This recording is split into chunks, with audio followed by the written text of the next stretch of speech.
and welcome to Distinct Authors Talking Publishing. I'm Patricia Bates, romance author. I also write as Elise Wells in the paranormal romance genre. Today, I would like to say thank you so very much for joining me. If you haven't already, hit the subscribe button and the little bell beside it so you do not miss any upcoming episodes. And give the video a thumbs up if you like it, and leave a comment if you have some suggestions for me. So today I wanted to talk a little bit about marketing and promotion. One of the key aspects to success is having a really good idea of how you want to market and promote yourself and your books. Now, I'm kind of going to break this into two different avenues. One avenue is going to be focusing more on the traditional publishing route as opposed to the self-publishing. Because there are similarities, there are things that you can do for both, but there are certain aspects that you really have to be aware of when you're working with a publishing house when it comes to promotion and marketing. So first of all, traditional publishing, is one of those options that we have, and I recently did a video. I'll have that linked to you somewhere here on the screen, where you can actually go back and have a listen. And traditional publishing, they do work with you on all avenues, whether it's, the edits, the revisions, cover art, marketing, promotion. They just don't do it all. There is a certain expectation that you have to take responsibility and take the reins to promote yourself. So we have to figure out, how to do that. And when we are looking at promoting and marketing, one of the things that I have definitely noticed with some of the publishers, not with all of them, but I really think that this is a really good tool to have in your toolbox, is some of them are actually asking you to provide a 1 to 2 page marketing plan. Now, this marketing plan doesn't necessarily mean that you're marking down how many hours you're going to spend online or what. It's just kind of a document that kind of makes you think about how you are going to promote yourself, how you're going to promote your book, and really develop your platform and your brand. And a lot of authors, and I was guilty of this when I first got into the industry, a lot of them, we don't take the time to think of how we're going to promote this book. We don't think of those sorts of things because in our mind, we're signing on with the publisher, they can do the thing, But depending on the publisher you have, they may not have a huge marketing office or anything along that line. So it really does make it so that you do need to be aware of what your responsibilities are going to be. And so, sorry, my puppy.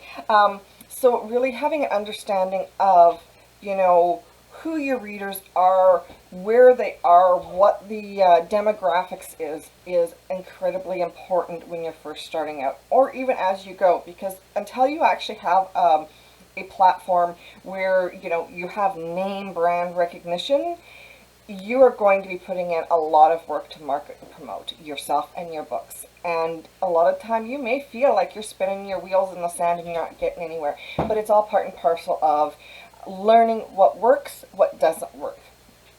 So one of the options when you're traditionally published is, working closely with your publisher's marketing department and their promotional PR people, and really finding out what they're doing to market your book and then building on that. So that's a very important aspect, and it's one of the key parts because it also helps you take a little stress off of you, because now you're developing a plan with someone who has more experience than you, who is capable of giving you pointers.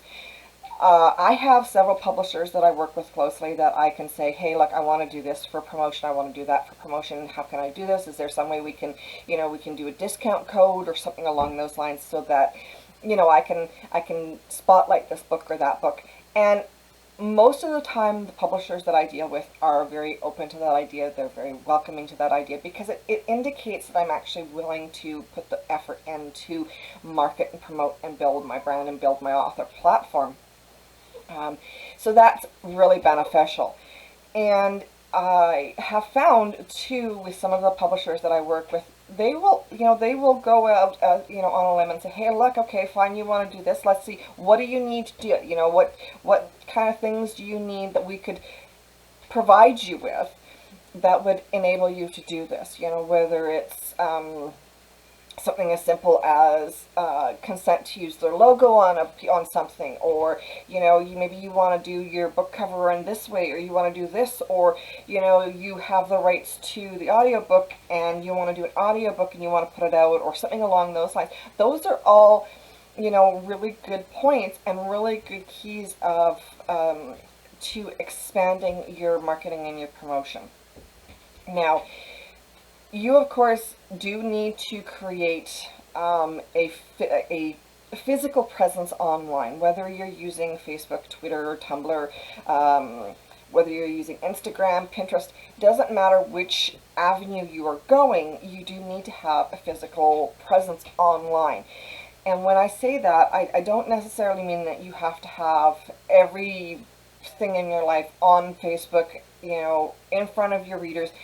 You don't. Holding a little bit back for yourself, some of your personal, the really personal stuff is fine. It's just when you are trying to build up that platform, having an understanding of what you need to do, and that kind of, and how to connect with your readers really is key, because you want to engage. It's not a one-way street, it's a two-way street. So you want to make your readers feel like they can connect with you, that they can get to know you, and you want to get to know your readers. Now, I use all of the above. I use Instagram, I use Twitter, I use Facebook, I use Pinterest. I have a wide variety of online social media platforms that I use, and I'm developing new ones all the time. I'm looking at different options, because you want to keep it fresh. Now, I also have a newsletter, both as Elise Wells and as Patricia Bates, which I put out, and I've got newsletters for both platforms going out this week, which is really important. That's another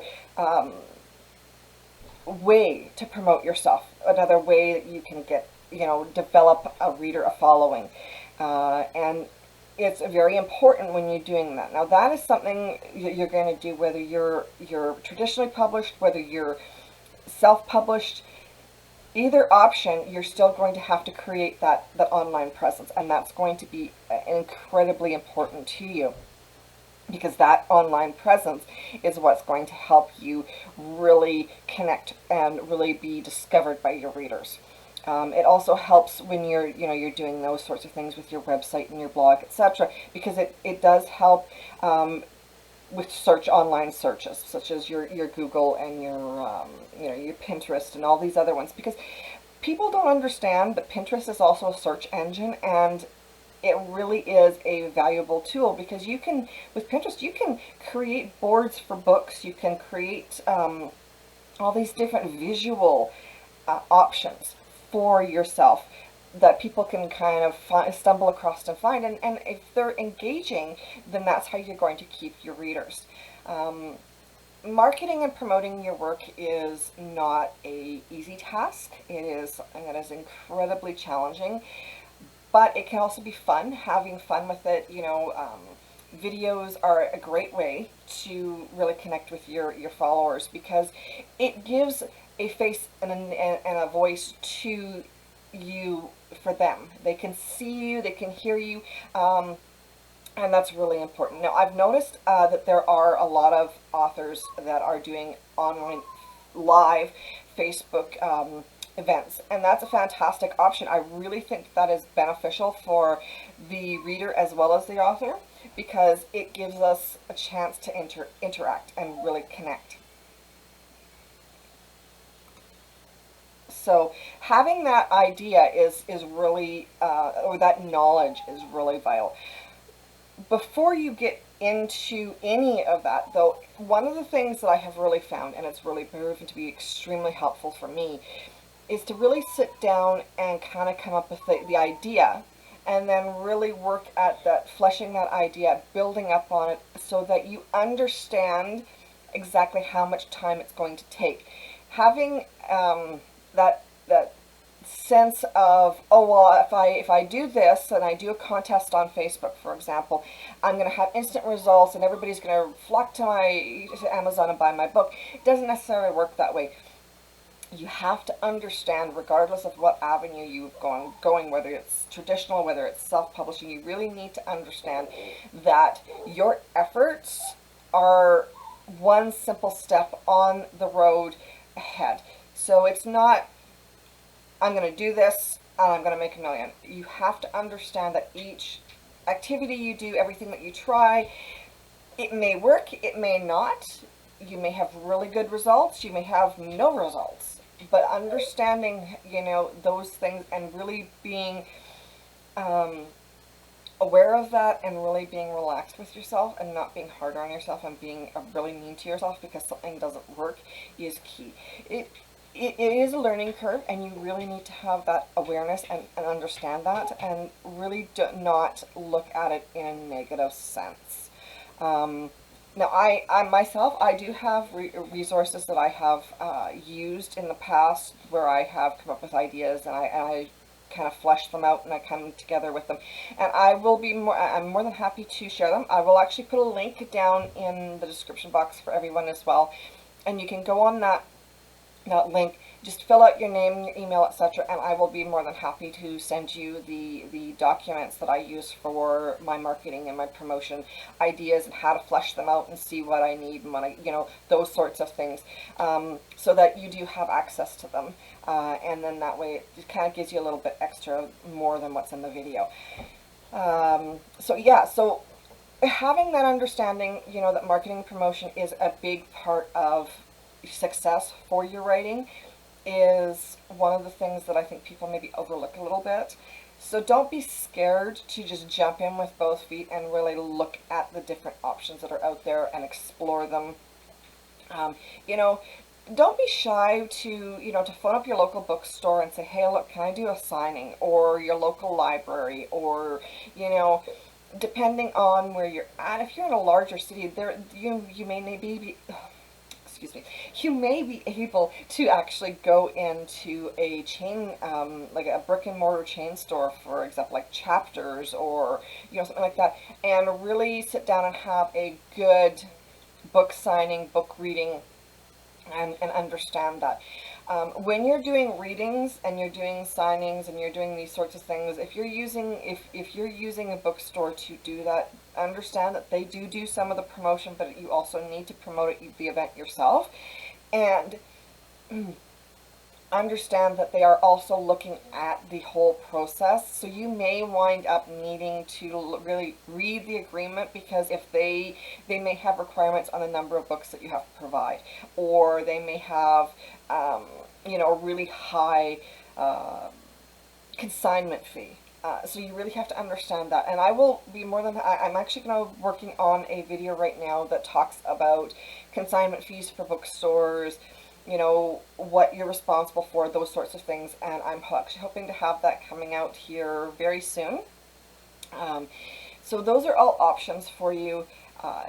Engaging with your readers is huge. Now, newsletters, as I mentioned, I do have a couple of them, and one of the things that I have really struggled with myself as an author is knowing what to put in them to really retain my readers that are subscribed to my newsletters. And it's not an easy task. I mean, it's very difficult, it's very challenging, but it's a learning curve and a process that you do have to go through. So I really think, I think that's really a whole video that I think I could do for you guys.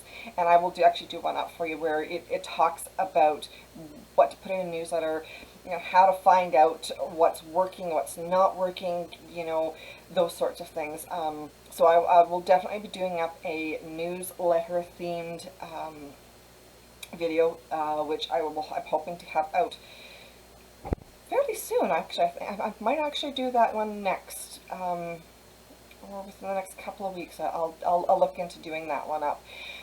So yeah, so that's some tips and tricks and understanding. Now, when you are self-published, everything that I have just said applies to you 100%. You are responsible for absolutely everything. So don't be shy. Don't be afraid to use the avenues that I've already talked about, but a couple of other ones that are available to self-published authors are pre-sales. Now, pre-sales are a huge part of generating your ranking on Amazon and getting the word out there, and having that book available for pre-sale is something that you can't do with traditional publishing most of the time. I've never, in any of my publishers, I've never found one that's willing to do that or does that. And that's fine, because that's why I like to do, sometimes I like to do a self-publishing as well. But those there are a few other tips and tricks that you can use when you're self-publishing, as opposed to strictly what you do when you're traditionally published. So when you are working on as a self-published author, your pre-sales are great.